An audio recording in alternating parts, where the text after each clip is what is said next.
ओम नमो शिवाय।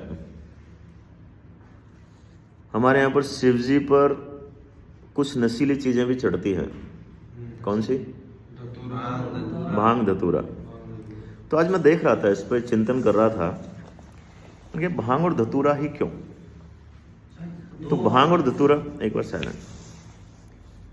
भांग और धतूरा, इसके अंदर जो सब्सटेंस होते हैं, जो नशीली चीज़ होती है, हालांकि वो हानिकारक भी होती है, वो हमको वास्तविकता से परे ले जाती है। एक बीमारी होती है साइकोसिस। साइकोसिस में होता है टच विद रियलिटी खत्म हो जाता है, यानी आपका वास्तविकता से संपर्क टूट जाता है। यानी आपके मन में अगर कुछ गलत चल रहा है, जो जिससे आप परेशान हो, आपके जीवन में कुछ गलत चल रहा है, जो आपके जीवन के लिए आपको वास्तविक नजर आ रहा है, उससे आप कटने के लिए नशे का सहारा लेते हो। और कई बार आप अपना बहुत बड़ा नुकसान कर लेते हो, कई बार पागल हो जाते हो, कई बार हमेशा के लिए एडिक्ट बन जाते हो, कई बार डेथ भी हो जाती है। खैर, तो टच विद रियलिटी खत्म करना क्या होता है? तो मेरे को समझ में आया कि जिस चीज को हम रियलिटी मानते हैं वो रियलिटी नहीं है, वो इल्यूजन है। जैसे कि पीछे कुछ लिखा हुआ है, सपोज करो ये बी लिखा हुआ है, ABC या कुछ भी लिखा हुआ है, या मेरा नाम लिखा हुआ है। अगर हम 20-30 ईंटों से एक सर्टेन स्ट्रक्चर बनाएं एक ही तरह, और लोगों से पूछें उसको, भाई ये क्या है, तो वो क्या बोलेंगे? अलग-अलग चीज बोलेंगे। क्या बोलेंगे उसको? स्ट्रक्चर बना दिया आपने। क्या बोलेंगे उसको? ईंटों का ढांचा। ईंटों का ढांचा।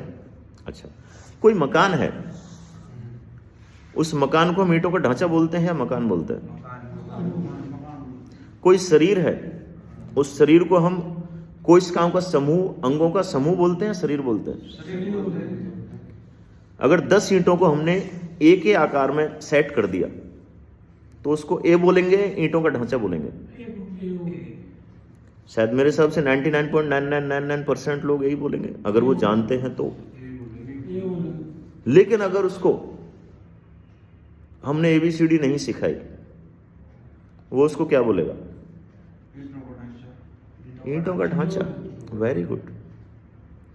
वैसे ही हमारे जीवन में होने वाली घटनाओं के लिए हमारे मन में कुछ नॉलेज, कुछ ज्ञान, जिसको हम बोलते हैं सोशल हिप्नोटिज्म, यानी समाज ने, शिक्षकों ने, धर्म ने, संस्कृति ने, घर वालों ने, परिवार वालों ने, दोस्तों ने, टीवी ने, मीडिया ने, हम सबको उन चीज़ों का कुछ मतलब बता दिया है कि जब आप ये देखते हो तो इसका मतलब ये होता है। जब ईंटें इस रूप में रखी रहती हैं तो इसको ए बोलो। ये ईंट है, रोड़ी है, बजरी है, कंक्रीट है, ये लोहे हैं, सरिया है, इनकी एक सर्टेन स्ट्रक्चर बनेगी तो ये मंदिर दिखेगा। एक अलग टाइप की स्ट्रक्चर बन गई तो ये मस्जिद बन जाएगा, मस्जिद बोला जाएगा। एक सर्टेन स्ट्रक्चर बन गई तो एक विला होएगा, एक सर्टेन स्ट्रक्चर बन गई तो ये मकान होगा, एक सर्टेन स्ट्रक्चर बन गई तो एक हॉस्पिटल होगा, एक सर्टेन स्ट्रक्चर होगी तो एक स्कूल होगा। और उसको, स्कूल को देख के हर कोई स्कूल ही बोलेगा जो जानता है, क्योंकि उसको बताया गया है। लेकिन अगर उसको बताया हुआ नहीं है कि ये क्या है, तो शायद वो ईंट बजरी का ढांचा बोलेगा। वैसे ही अगर हमारे शरीर को हम अंदर से देखें, गहराई से देखें, हमारे जीवन में होने वाली घटनाओं को अगर हम गहराई से देखें, इस शरीर को अगर हम गहराई से देखें, तो शरीर ये जो दिख रहा है ना, शरीर अंग से बना हुआ है। अंग कोशिकाओं से बनी है, कोशिकाएं अणुओं से बनी हैं, अणु परमाणु से बने हैं, और परमाणु इलेक्ट्रॉन, प्रोटॉन, न्यूट्रॉन से बने हुए हैं, और वो सब क्वार्क पार्टिकल्स हैं।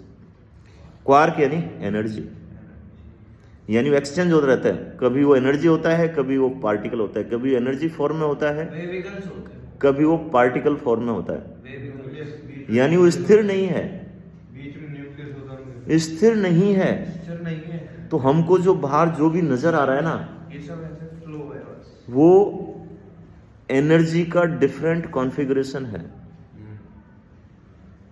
और वो एक सर्टेन फॉर्म में है, और उस सर्टेन फॉर्म को हम एक सर्टेन तरीके से परसीव करते हैं, और परसीव करके हम एक सर्टेन जो हमको सिखाया गया है वही मीनिंग निकालते हैं। इस वजह से हमको वो घटना ऐसी नज़र आती है। आपने जो सवाल पूछा था ना कि एक आदमी को 100 लोग गालियां दे रहे हैं और फिर भी उससे कोई फर्क नहीं पड़ रहा, वो तभी है जो अपने आप को शून्य या उस घटना को शून्य मान सकता है। और हमारे यहाँ पर जो शिव का मतलब शून्य ही माना जाता है, नथिंग। जब आप किसी भी चीज़ को एनर्जी रूप में देखने लगते हो तब जाके आप शिव के सच्चे उपासक, सच्ची साधना करने वाले माने जा सकते हो।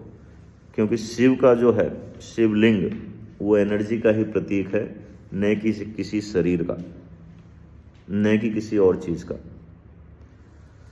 तो आज के दिन, आज सोमवार है, शिव जी का वार है।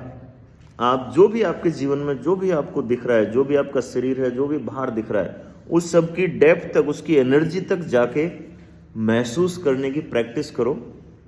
हर चीज़ को उसके शून्य तक ले जाके एक्सपीरियंस करने की प्रैक्टिस करो। आपके जीवन की हर घटना, हर बात को शून्य तक लेके जाके देखो, और तब जाके देखोगे तो उसका जो मीनिंग बनाया हुआ है वो मैंने बनाया हुआ है। फिर आपको उस रियलिटी से डिटैच होने के लिए नशे की आवश्यकता नहीं पड़ेगी, क्योंकि फिर आप उस रियलिटी, जिसको वास्तव में हम देखा जाए तो इल्यूजन कहते हैं, जिस रियलिटी को आप रियलिटी मानते हो, वास्तविकता को वास्तविकता मानते हो, वो वास्तविकता नहीं है, वो आपका परसेप्शन है, वो आपका इल्यूजन है, वो आपका भ्रम है। जब चीज़ों को आप वास्तविक रूप में देखोगे तो आपके इल्यूजन्स खत्म हो जाएंगे, और इल्यूजन्स खत्म होते ही फिर आपको नशे की आवश्यकता नहीं पड़ेगी।